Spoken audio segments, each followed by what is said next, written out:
Baiklah, selamat pagi Pak Iskandar. Terima kasih atas waktu yang sudah diluangkan kepada saya.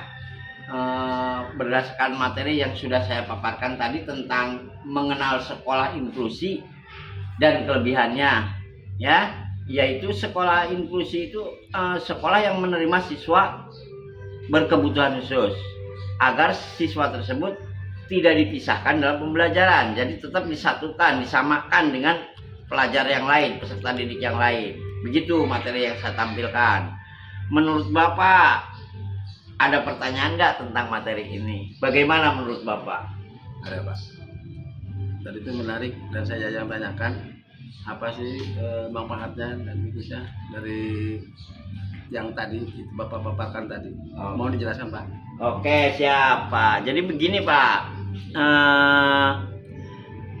Kedua artikel yang tadi sudah saya berikan kepada Bapak ya, semuanya mengandung literasi atau sesuatu yang harus dibaca dan harus dipahami sama kita sebagai guru. Yang tujuannya untuk meningkatkan kinerja kita dalam melaksanakan pelayanan pendidikan terhadap seluruh peserta didik. Begitu Bapak. Tapi literasi atau artikel yang saya suguhkan ke Bapak, yang saya paparkan ke Bapak itu masih suatu literatur yang abu-abu. Artinya tidak ada studi khusus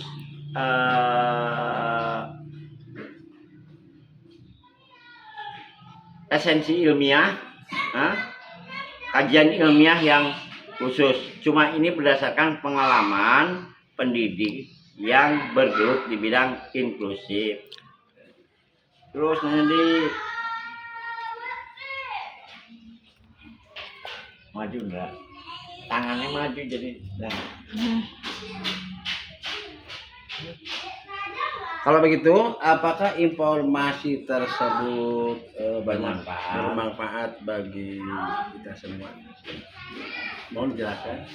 Jadi begini Pak, memang literatur yang saya suguhkan ke Bapak itu termasuknya literatur abu-abu, bukan kajian ilmiah atau bukan hasil studi empiris, tapi ini adalah pengalaman dari seorang penggiat pendidikan inklusif, jadi yang bergelut di bidang pendidikan inklusif, dan itu tetap bermanfaat bagi kita, minimal kita bisa mempraktekannya di dalam kelas.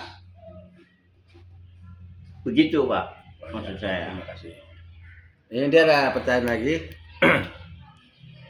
Apa sih dampaknya bagi pekerjaan saya di kelas sehari-hari Pak? Untuk dampak di dalam kelas Bapak sehari-hari, kan misalkan di kelas Bapak siswanya itu kan otomatis variatif.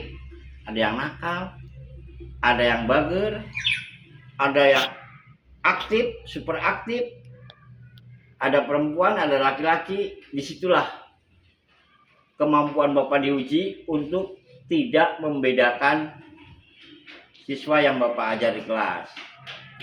Jika ada permasalahan di antara peserta didik, Bapak bisa menanganinya dengan program-program inklusif yang ada saya paparkan tadi. Untuk ini Pak, selanjutnya ini apa sih dampaknya bagi pekerjaan saya sehari-hari? Dampak untuk pekerjaan Bapak sehari-hari, minimal Bapak bisa menambah ilmu pengetahuan tentang pendidikan inklusif. Syukur kalau kita bisa mempraktikannya kepada siswa untuk melayani siswa agar siswa tidak merasa dibeda-bedakan atau didiskriminasi. Begitu Bapak. Kalau menurut saya begitu. Ini Pak, maksudnya sebanyak yakin apakah kita dapat menggunakan informasi dan artikel tersebut Pak? Untuk pertanyaan yang itu, jadi begini Pak, memang tidak seakurat yang didapat dari produk karya ilmiah atau para empiris. Jadi memang tidak dipersidangkan dibuktikan di studi empiris artikel ini, tapi artikel ini tetap bisa menjadi acuan kita sebagai guru di sekolah biasa untuk melaksanakan pendidikan inklusif di sekolah tersebut, Bapak. Gitu. Baik Pak, dari penjelasan tadi saya sudah paham Pak untuk pendidikan inklusif, terutama di bidang pendidikan ya. Nah, yang saya tanyakan lagi Pak ini Pak, betul sekali Pak dengan memahami kebutuhan setiap siswa dan maaf Pak, ini pertanyaannya. Jadi begini Pak, terima kasih atas penjelasan yang Bapak sudah dijelaskan dari awal sampai akhir tadi ya. Kami dapat memahami maksudnya begitu Pak. Untuk selanjutnya, terima kasih atas penjelasannya Bapak kepada kami, dan ini dapat bermanfaat ilmu yang bisa kami kembangkan Pak.